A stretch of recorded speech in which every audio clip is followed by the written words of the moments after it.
Hello students, today we will discuss the pteridophyte part in plant kingdom. तो plant kingdom में आज अपन जो part पढ़ने जा रहे हैं वो है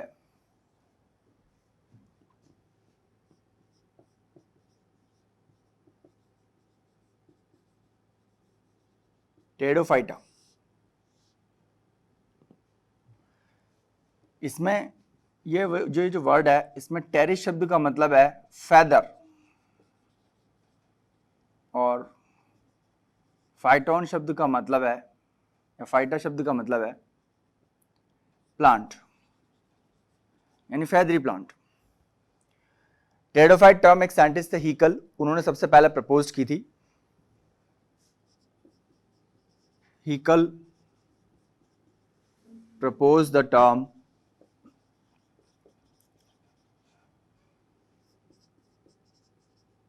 टेरिडोफाइटा। तो बेसिकली टेरिडोफाइट्स हैं क्या? तो ये देखा गया कि टेरिडोफाइट्स जो हैं they are seedless spore bearing vascular cryptogams. तो सीडलेस तो समझ में आता है कि सीड एब्सेंट है, स्पोर बियरिंग समझ में आता है कि इनमें स्पोर्स बनते हैं, और वैस्कुलर क्रिप्टोगेम्स का मतलब है कि वैस्कुलर शब्द का मतलब है वैस्कुलर टिश्यू जाइलम फ्लोएम की प्रेजेंस पहली बार इस ग्रुप में देखी गई। इसके पहले ब्रायोफाइट्स और एल्गी में नहीं थे। और क्रिप्टोगेम्स तो यहीं से ही, यानी इनके सेक्स ऑर्गन्स हिडन होते हैं, छिपे हुए होते हैं, तो ये क्रिप्टोगेम्स में आते हैं। तो जो वैस्कुलर क्रिप्टोगेम टर्म है वो सिर्फ और सिर्फ टेरिडोफाइट्स के लिए यूज होती है, यानी कि इस तरह के क्रिप्टोगेम्स जिनमें vascular tissue xylem phloem present है उन्हें वैस्कुलर क्रिप्टोगेम्स कहा गया। तो यहां पर इंपॉर्टेंट बात क्या है कि दे आर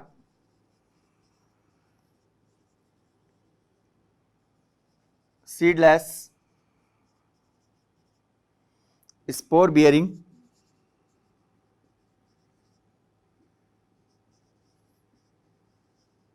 वैस्कुलर क्रिप्टोगेम्स, यानी कि vascular tissue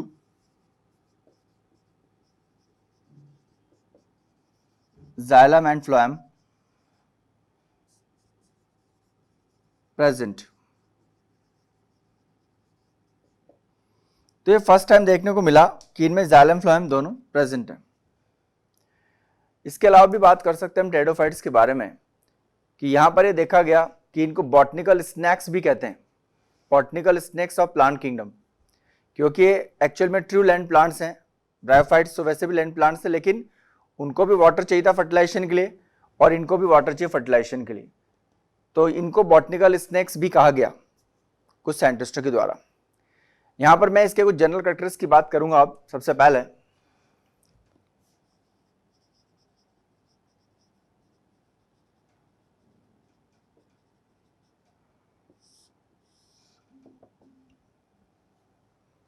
the main plant body of pteridophytes is sporophyte.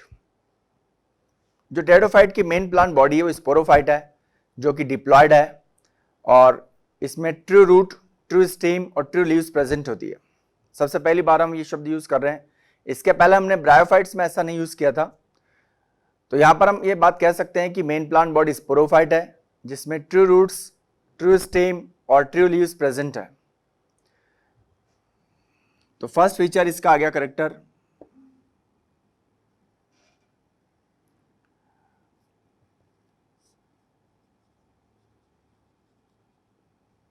the main plant body is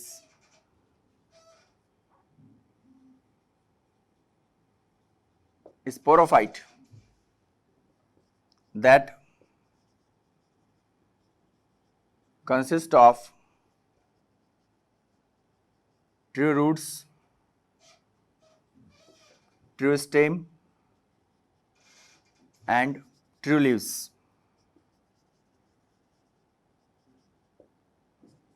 अब हम एक एक पार्ट को डिस्क्राइब करेंगे।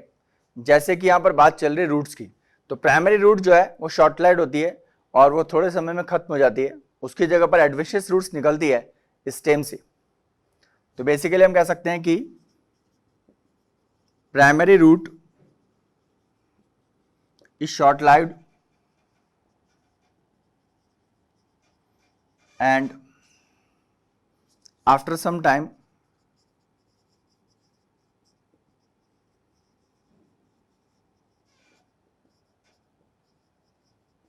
adventitious roots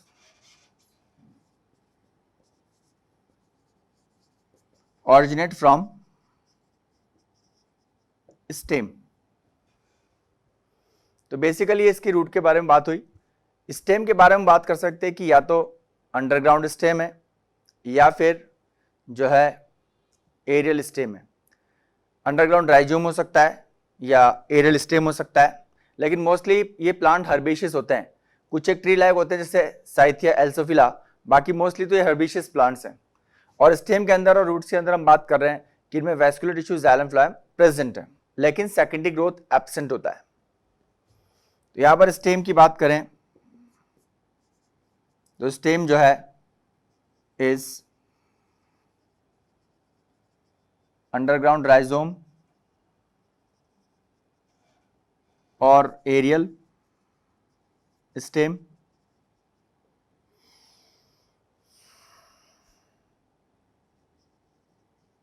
vascular tissue xylem and phloem present.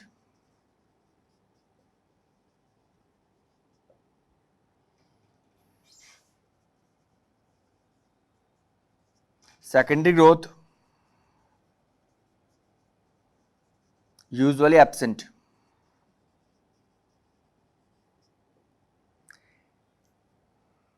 एक प्लांट होता है आइसोटिस, उसमें प्रेजेंट होती है, बाकी नॉर्मली नहीं होती है सेकेंडरी ग्रोथ। थोड़ा सा मैं इसको एलॉबरेट करूं तो ये देखा गया कि जो वैस्कुलर टिश्यू जाइलम है तो जाइलम मेनली ट्रेकिड्स का बना हुआ है, वेसल्स एब्सेंट है, और फ्लोएम के अंदर भी जो है कंपेनियन सेल्स और एल्ब्यूमिनस सेल्स हैं, यानी कंपेनियन सेल्स जो है वो एब्सेंट है, और इसी तरह से जो है सी ट्यूब सेल्स एब्सेंट है। उसकी जगह पर सीव सेल्स प्रेजेंट है और एल्ब्यूमिनस सेल्स प्रेजेंट है। तो फ्लोएम का भी कंसेप्ट बिल्कुल डिफरेंट है। और एक बात इसमें जरूरी ये भी है कि टेरिडोफाइट जब हम पढ़ते हैं तो एक टर्म यूज करते हैं ट्रेकियोफाइटा। वो इसलिए यूज करते हैं कि ट्रेकियोफाइटा जो है उसका मतलब है ट्रेकिड, हमारी जो ट्रेकिया है उसके जैसा स्ट्रक्चर होता है जाइलम की ट्रेकिड्स का, इसीलिए इसमें जो ट्रेकियोफाइट टर्म है उसमें टेरिडोफाइट्स को रखा जाता है। बाद में फिर ये चीज हम जिम्नोस्पर्म एंजियोस्पर्म में देखते हैं कि वहां पर भी जाइलम फ्लोएम में ट्रेकिड्स हैं। तो नेचुरल है कि इन तीनों के लिए एक टर्म कॉमन यूज करते हैं ट्रेकियोफाइटा। तो ट्रेकियोफाइटा में हम किन किन को रखते हैं? टेरिडोफाइट्स, जिम्नोस्पर्म और एंजियोस्पर्म्स को। यहाँ पर बात चल रही है कि जाइलम फ्लोएम की जो बात थी तो जाइलम मेनली ट्रेकिड्स का बना है, वेसल्स एब्सेंट है। एक्सेप्शनली सिलेजिनेला और टेरिडियम जैसे प्लांट्स के अंदर वेसल्स होती हैं, इक्विसिटा में वेसल्स होती हैं, लेकिन नॉर्मल में वेसल्स नहीं होती है। और फ्लोएम की भी बात मैंने आपको बताई। तो पॉइंट नंबर 4 में हम ये लिख सकते हैं कि xylem is mainly composed of tracheids, usually vessels absent in it except Selaginella, Pteridium and Equisetum. Phloem consists of sieve cells and albuminous cells.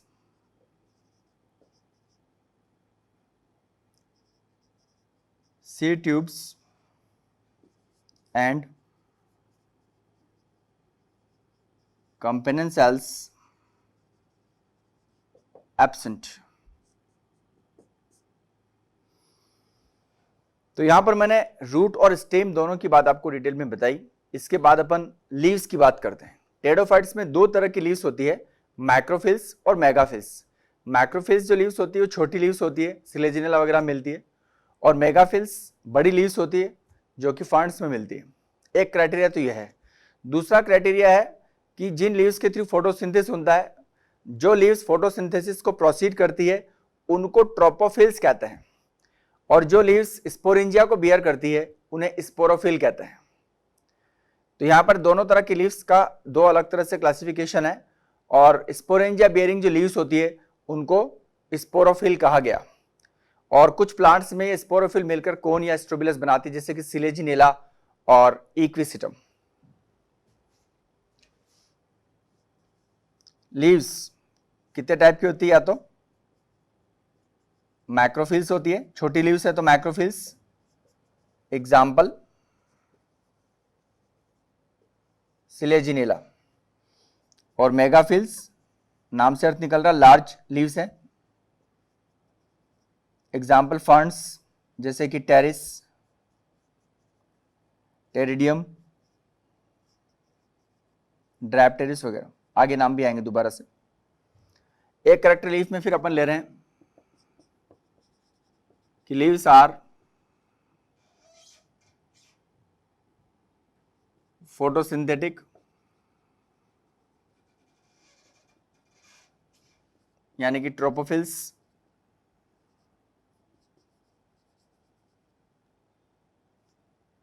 और sporangia bearing leaves called sporophyll. But in case of ferns,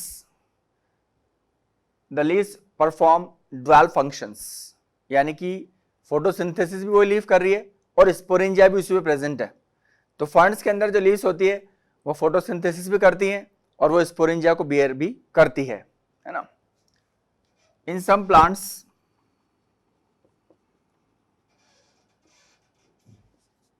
sporophylls form कोन और strobili, example equisetum and Selaginella.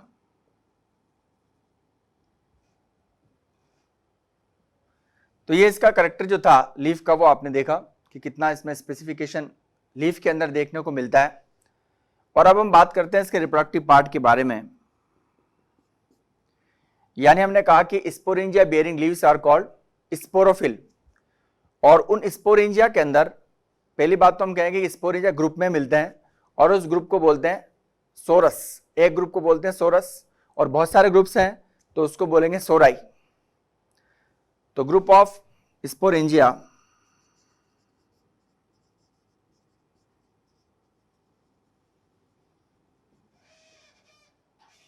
groups of sporangia are called सोराई। अब ये sporangia के group जो सोराई है वो sporophyll पर किस तरह से अरेंज्ड होते हैं ये थोड़ा सा मैं आपको बताना चाहूंगा। सपोज ये एक कोई स्पोरोफिल है इस तरह से। अब मैं कहता हूं कि सपोज ये आपके पास एक स्पोरोफिल है, इसका ये अपर पार्ट और ये लोअर पार्ट, इस वाले पार्ट को तो अपन बोलेंगे एडेक्सियल और लोअर पार्ट को बोलेंगे एबैक्सियल, यानी upper part ventral, lower part dorsal. ठीक है, तो ये जो आपका एडेक्सियल पार्ट है और नीचे वाला एबैक्सियल है, तो नीचे वाला जो एबैक्सियल पार्ट है ये वाला, इसके मार्जिन्स पर group of sporangia discrete units की फॉर्म में अरेंज होती है, उसको बोलते हैं सीनोसोरस। ये देखें इस तरह से, ये इसका डोर्सल पार्ट है यानी एबैक्सियल पार्ट है।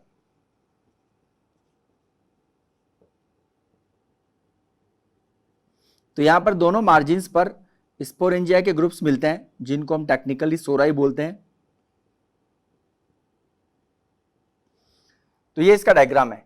तो इसमें अपन कह सकते हैं कि usually sori are arranged as a discrete units at abaxial, surface of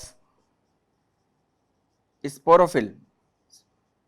तो स्पोरोफिल की जो एबैक्सियल सरफेस है उसके मार्जिन पर, एट मार्जिन और जोड़ सकते हैं अपन इसमें, at margins of abaxial surface of sporophyll. तो ये मार्जिन के ऊपर अपन को इस प्रकार से ग्रुप ऑफ स्पोरेंजिया लगे हुए दिखाई देंगे, जिनको हम जो है सोराई कहते हैं। और सोराई की जो कवरिंग होती है उसको बोलते हैं इंडूसियम। तो इसमें बोलेंगे अपन द कवरिंग ऑफ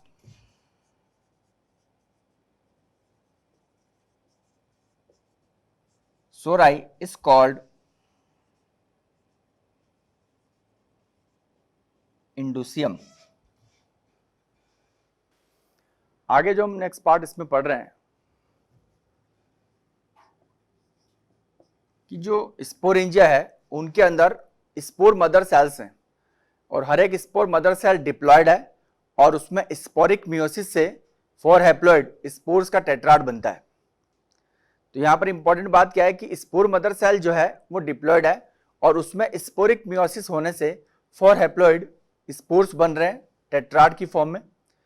और ये देखा गया कि ज्यादातर जो टेरिडोफाइट्स है वो होमोस्पोरस होते हैं, यानी कि उनमें सभी के स्पोर्स एक जैसे होते हैं, चारों स्पोर एक जैसे होते हैं, यानी होमोस्पोरस होते हैं। और ये स्पोर्स रिलीज होने के बाद मॉइस्ट सॉइल के अंदर जो है जर्मिनेट होकर गेमेटोफाइट को बनाएंगे जिसे प्रोथेलस कहते हैं। तो पहली बात तो ये कि sporangia have spore mother cells, each diploid spore mother cell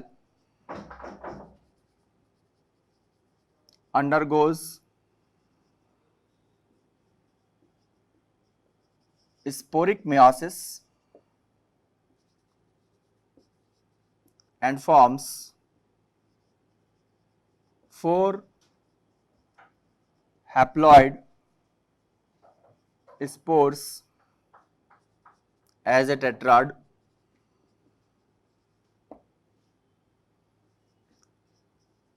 Spores are released from sporangia and each of them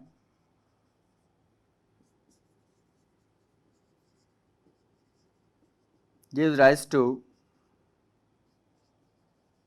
prothallus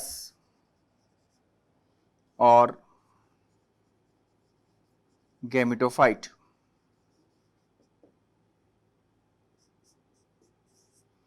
अब मैं थोड़ा प्रोथेलस या गेमिटोफाइट के बारे में बात बताऊं कि जो गेमिटोफाइट है जो कि गेमिट बनाएगा, तो स्पोर ने जर्मिनेट होकर गेमिटोफाइट बनाया, प्रोथेलस बनाया, जो नॉर्मली कोडेड शेप्ड होता है। और जो होमोस्पोरस टेरिडोफाइट्स होते हैं उनमें ये मोनोशियस होता है। मोनोशियस का मतलब है कि मेल सेक्स ऑर्गन और फीमेल सेक्स ऑर्गन दोनों इसी के ऊपर प्रेजेंट होते हैं। लेकिन पहली बात तो है कि इसकी शेप नॉर्मली कोडेड होती है, ये ग्रीन होता है, फोटोसिंथेटिक होता है, इंडिपेंडेंट होता है, लेस डेवलप्ड होता है और इसको प्रोथेलस कहा गया। और इस पर मेल सेक्स ऑर्गन एंथ्रीडियम और female sex organ archegonia present होते हैं। एंथ्रीडिया से यहाँ पर मल्टीफ्लेजिलेटेड जो है मेल गैमेट्स एंथेरोजॉइड्स बनते हैं और फ्लास्क शेप जो आर्किगोनियम है उसमें एग प्रेजेंट होता है जो कि फीमेल गैमेट को रिप्रेजेंट करता है और फर्टिलाइजेशन के लिए वाटर की रिक्वायरमेंट है। ये सब अपन आगे ले रहे हैं इसमें। तो पहली बात तो ये कि इसमें जो प्रोथेलस है is green, photosynthetic,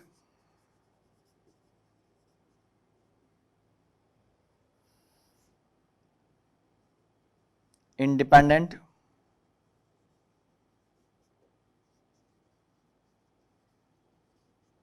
coded shaped,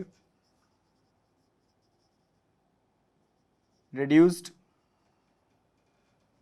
and monoecious in homosporous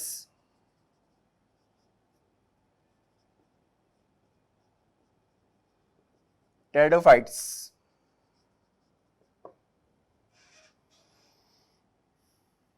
इसकी शेप कुछ इस तरह से बनती है।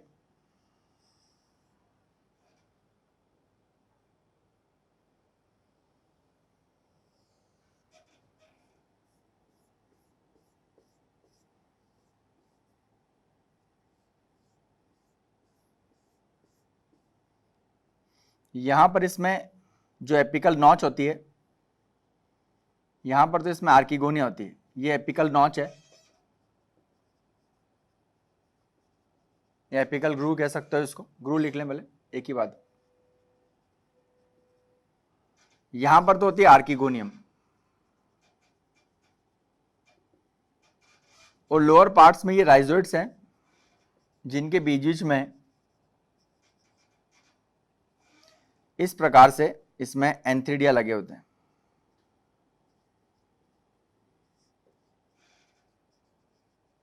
जो कि मेल सेक्स ऑर्गन है।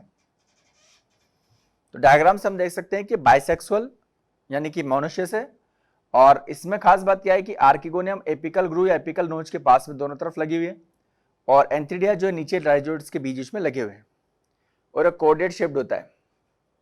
ये पेरिफेरल में सिंगल सेल थिक होता है, बीच में मल्टी लेयर थिक होता है, ग्रीन होता है, ऑटोट्रोफिक होता है, लेकिन यह रिड्यूस्ड होता है, इसलिए इसको प्रोथेलस कहा गया। और जो हेटेरोस्पोरस टेरिडोफाइट्स होते हैं वो डायोसिस होते हैं, उनमें मेल और फीमेल प्रोथेलस अलग अलग होते हैं। तो यहां पर पहली बात तो ये क्लियर हो गई कि जो गेमिटोफाइट है वो रिड्यूस्ड होता है, ग्रीन होता है, फोटोसिंथेटिक होता है, इंडिपेंडेंट होता है। टेरिडोफाइट एकमात्र ऐसा ग्रुप है जिसके अंदर इंडिपेंडेंट स्पोरोफाइट और इंडिपेंडेंट गेमिटोफाइट होता है, ज्यादातर मेंबर्स के अंदर जो होमोस्पोरस हैं उनकी बात कर रहा हूं। तो एक इंपॉर्टेंट पॉइंट मैं यहां लिख देता हूं, most of the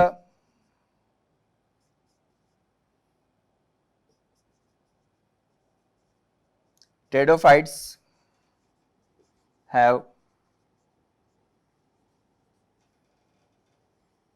independent sporophyte and independent gametophyte. अब यहां पर मैं बात करूं आपसे इसके नेक्स्ट पार्ट की, रिप्रोडक्शन की। तो रिप्रोडक्शन ओगेमस टाइप का होता है।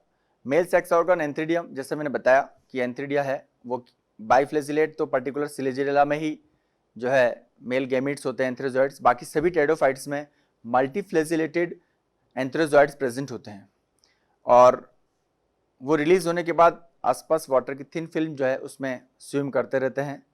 और इधर आर्किगोनिया जो मैच्योर होती है, जो कि फ्लास्क शेप्ड है, उसमें एग जो है वो फीमेल गैमेट को रिप्रेजेंट करता है। यहाँ पर देखा गया कि जो एंथ्रोजॉइड्स है वो कीमोटैक्टिक मूवमेंट करते हुए आर्किगोनिया के माउथ की तरफ जाएंगे, एक उनमें से एग को फर्टिलाइज करके डिप्लोइड ज़ायगोट बनाएगा। यानी यहाँ पर भी जूडियोगेमी पाई जाती है ब्रायोफाइट्स की तरह, कि मेल गैमेट्स मोटाइल हैं। और सबसे इंपॉर्टेंट बात है कि ब्रायोफाइट और टेरिडोफाइट्स में कॉमन फीचर यह है कि both require water for fertilization. And ये वाली बात नीट 2016 ने पूछी कि ब्रायोफाइट टेरिडोफाइट में कॉमन क्या है, तो दोनों में कॉमन बात है कि water is required for fertilization. तो यहाँ वाटर की इंपॉर्टेंस समझ में आती है। उसमें स्विम करके मेल गैमेट्स जो एंथ्रोजॉइड्स हैं वो आर्किगोनिया के माउथ की तरफ मूवमेंट करते हैं, और इस जब मेल गैमेट्स मूवमेंट कर रहे हैं तो इसको उस प्रोसेस के लिए हम टर्म यूज करते हैं जूडियोगेमी, जो कि दोनों में प्रेजेंट है। फर्टिलाइजेशन के बाद जो जायगोट बन रहा है वो फिर स्पोरोफाइट को डेवलप करेगा माइटोटिक डिवीजन से। तो यहाँ पर इंपॉर्टेंट बात यह है कि जायगोट से एम्ब्रियो बनेगा और एम्ब्रियो से स्पोरोफाइट बनेगा। तो ये पूरा पार्ट इसके रिप्रोडक्शन का पार्ट है। इसमें मैं सबसे पहले तो बात है कि एंथ्रीडिया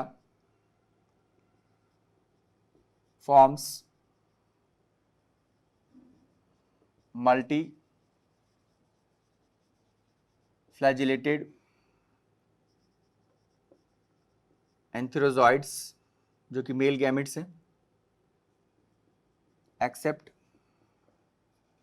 एक्सेप्शन ले लेते हैं अपन Selaginella. biflagellated antherozoids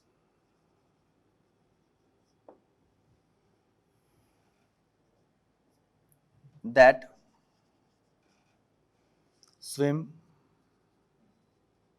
in water after releasing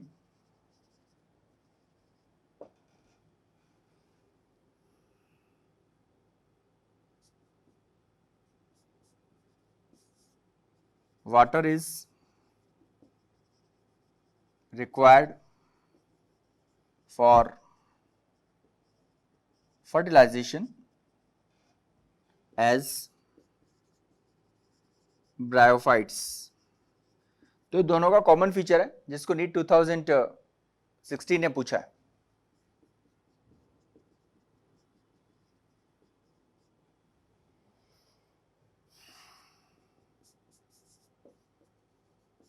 antherozoids move towards mouth of archegonia by chemotactic movement. One of them enters in archegonium and fused with egg to form diploid zygote.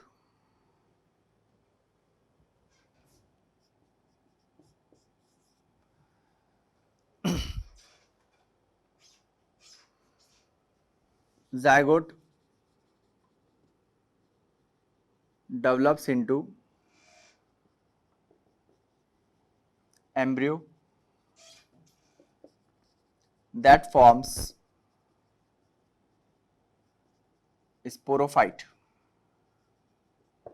ये तो अपन ने general life cycle पढ़ लिया जो पूरा pteridophytes का था।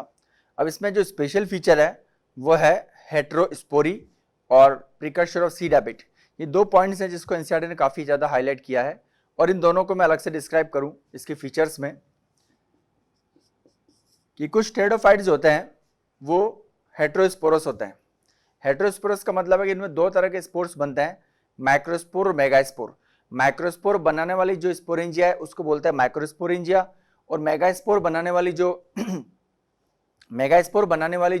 Sporangium है उसको बोलते हैं मेगास्पोरेंजियम। और यहाँ पर ये देखा गया कि कुछ ही मेंबर्स हैं जिनमें इस प्रकार की हेटेरोस्पोरी प्रेजेंट होती है और उनका जो प्रोथेलस है वो डायशियस होता है। माइक्रोस्पोर जो है उससे हम देखते हैं कि आगे जाकर मेल गेमेटोफाइट बनता है और जो मेगास्पोर है वो फीमेल गेमेटोफाइट को प्रोड्यूस करता है माइटोडिवीजन से। लेकिन इंपॉर्टेंट कंसेप्ट क्या है कि जो फीमेल गेमेटोफाइट है वो वेरिएबल पीरियड तक पेरेंट स्पोरोफाइट पर अटैच रहता है, उससे सेपरेट नहीं होता है and that represents the precursor of seed habit in the process of evolution. Evolution के प्रोसेस में हम ये कह सकते हैं कि सीड हैबिट के पहले की जो कंडीशन है ये उसको रिप्रेजेंट करता है जिसमें हम कह सकते हैं कि पेरेंट स्पोरोफाइट के ऊपर फीमेल गेमेटोफाइट अटैच्ड है और जब उसमें आर्किगोनियम के एग का फर्टिलाइजेशन होगा तो एम्ब्रियो का डेवलपमेंट भी कुछ समय तक वहां पर रहेगा। तो इस तरह से हम कह सकते हैं कि प्रिकर्सर ऑफ सीड हैबिट सबसे पहले टेरिडोफाइट्स के जो हेटेरोस्पोरस टेरिडोफाइट्स उनमें देखी गई खासकर सिलेजिनेला के अंदर। तो हेटेरोस्पोरी और प्रिकर्सर ऑफ सीड हैबिट का जो करेक्टर है वो सिलेजिनेला में शो किया गया। हालांकि हेटेरोस्पोरी के और भी एग्जांपल्स मैं आपको दूं, जैसे कि सिलेजिनेला के अलावा साल्विनिया और मार्सिलिया, एजोला, आइसोटिस, पिलुलेरिया, रैग्लेनिडियम, इस तरह के जो मेंबर्स हैं इनमें हेटेरोस्पोरी प्रेजेंट होती है। तो पहले मैं इसी करेक्टर को ले रहा हूं heterospory.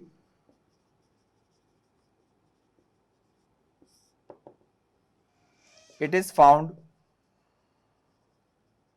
In some members of pteridophytes. Example, selaginella, Salvinia,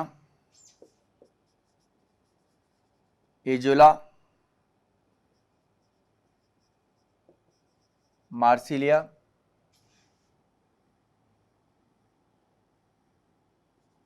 आइसोइटिस, regnellidium और पिलुलेरिया। ये कुछ मेंबर्स हैं जिनमें जो है हेटेरोस्पोरी प्रेजेंट होती है। एनसीईआरटी बुक में आपके लिए सिर्फ 2 नाम है, सिलेजिनेला और साल्विनिया, जिस पर नीट 2013 में क्वेश्चन आया भी था। तो यहां पर खास बात क्या है कि हेटेरोस्पोरी टर्म का मीनिंग क्या है वो देखना है अपने को। 2 types of spores are found in heterosporous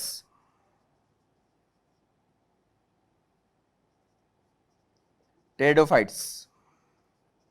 कौन कौन से? ए माइक्रोस्पोर्स और B megaspores. Microspore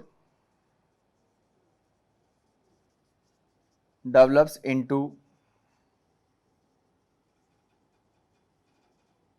male gametophyte, while megaspore forms female gametophyte.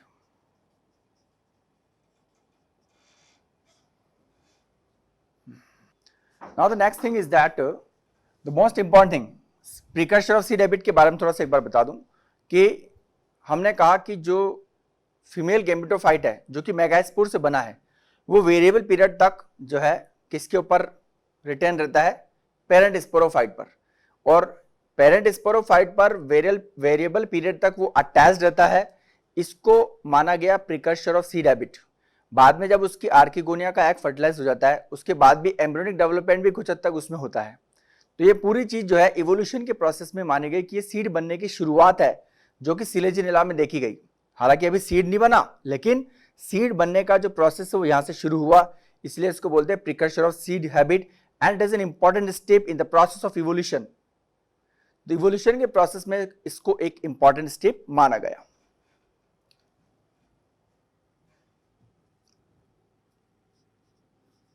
Female gametophyte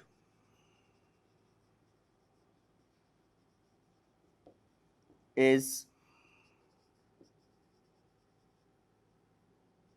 retained on parent sporophyte for variable periods.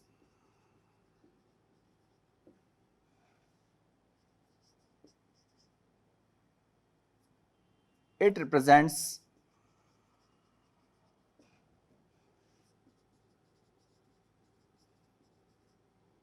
precursor of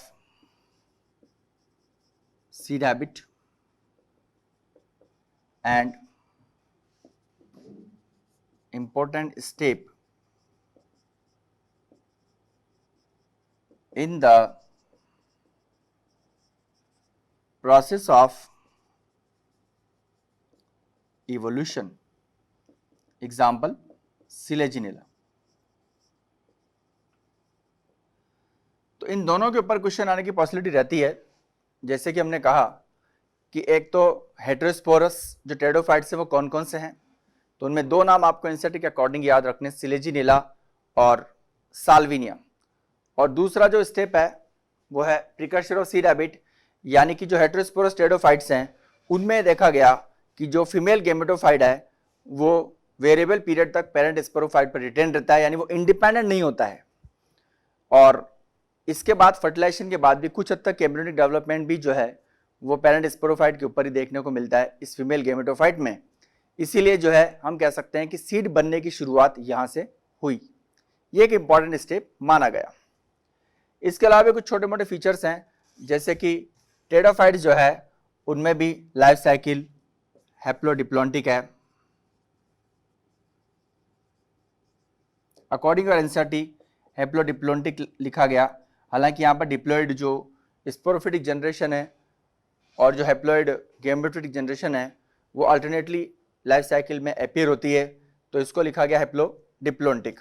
bryophyte pteridophyte दोनों के लिए haplodiplontic लिखा गया है। Now the next part of pteridophyte.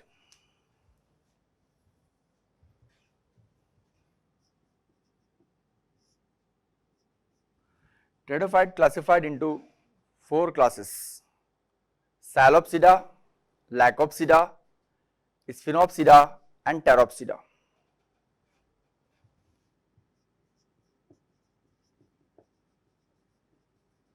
Pteridophytes have been classified into 4 classes. First, Salopsida. Example, Rhynia, that is a fossil plant.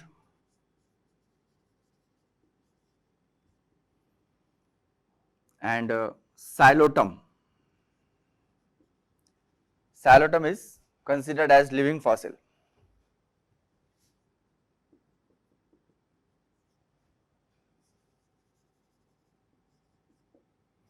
The second one is Lycopsida. Example, Lycopodium and Selaginella. Two important examples. It is homosporous, it is heterosporous. The third one is Sphenopsida. It involves equisetum, that is also known as horse-tail.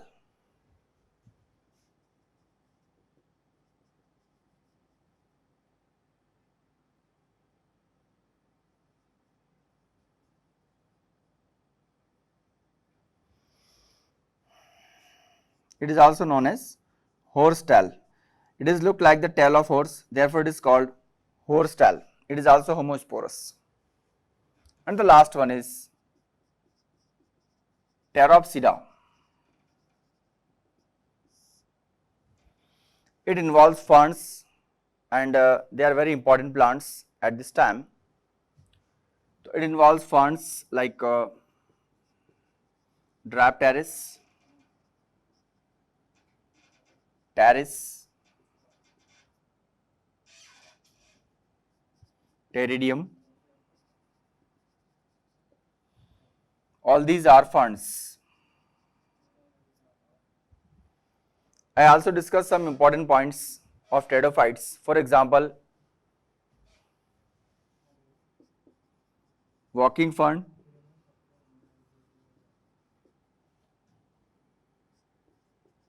Adiantum, Caudatum. Actually ये जो fern है Adiantum, ये जहाँ उगता है इसकी branch जो है वो टर्न होती है, उसका टिप जो होता है सो बर्ड होती है। जैसे वो सॉइल के कांटेक्ट में आती है वहाँ से फिर एक नया प्लांट जनरेट होता है, फिर कुछ समय बाद साइड वाली जो ब्रांचेज होती है धीरे धीरे वो सॉइल को टच करती है। इस तरह से जो है वॉकिंग मैनर में ये जो है आगे बढ़ता जाता है, ग्रो करता जाता है, इसलिए इसको वॉकिंग फर्न कहते हैं। और एक और भी नाम है जैसे कि ओफियोग्लोसम।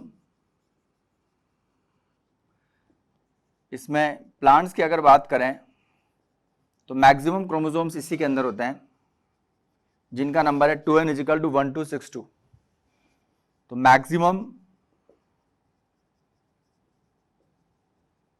Chromosomes in plant kingdom.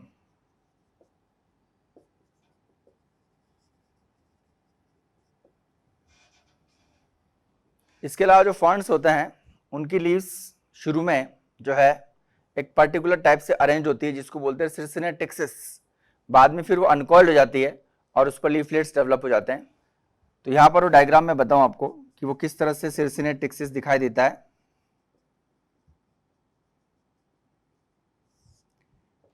Example, leaves of fern, diagram से पता चलेगा अपने को। ये इनिशियली तो इस तरह से कॉल रहती है, ये राइजोम है, स्टेम अंडरग्राउंड, और ये बाहर इस तरह से निकली रहती है। फिर बाद में ये अनकॉल्ड हो जाती है और उसके ऊपर लीफलेट्स डेवलप हो जाते हैं। तो इस तरह से जो कॉइल स्ट्रक्चर रहता है शुरू में लीफ का, उसको बोलते हैं सिरसिनेट टिक्सिस। तो टेरिडोफाइट में कई सारे ऐसे करेक्टर्स हैं, they are very important, and we know that pteridophyte is very important group in plant kingdom, because pteridophyte एकमात्र ऐसा ग्रुप है जिसमें इंडिपेंडेंट स्पोरोफाइट और इंडिपेंडेंट गेमेटोफाइट, होमोस्पोरस सारे टेरिडोफाइट से मिलता है, जो कि मैक्सिमम नंबर्स में है। सिर्फ 1% टेरिडोफाइट जो हेटेरोस्पोरस हैं उनमें जो है ये कंडीशन नहीं मिलती, बाकी 99% जो टेरिडोफाइट्स हैं वो सभी इंडिपेंडेंट स्पोरोफाइट और इंडिपेंडेंट गैमेटोफाइट रखते हैं।